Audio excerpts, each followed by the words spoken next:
আজ চৈত্র মাসের দ্বিতীয় দিন। এই চৈত্র মাসের প্রতিদিনের অভিষেকের জন্য এক একটা জপ থাকে। 1 ঘন্টা হোক, 1.5 ঘন্টা হোক, শিবের অভিষেক মন্ত্র আছে। 30 দিনের 30টা অভিষেক মন্ত্র দ্বারা শিবব্রত পালন করতে হয়। পুরো চৈত্র মাসের 1 মাসে 30 ধারায় 30টি অভিষেক মন্ত্র। আমি প্রথম দিনের অভিষেক মন্ত্র দিয়েছি। আজ দ্বিতীয় দিনের যে অভিষেক মন্ত্র আছে সেই অভিষেক মন্ত্র দেব। তারপর তৃতীয় দিনে যে অভিষেক মন্ত্র আসবে সেটা ধারাবাহিক। এমনিভাবে প্রতিদিনের অভিষেক মন্ত্র আমি দিয়ে যাব।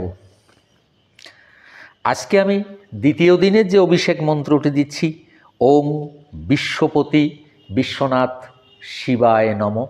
ওম বিশ্বপতি বিশ্বনাথ শিবায় নমঃ।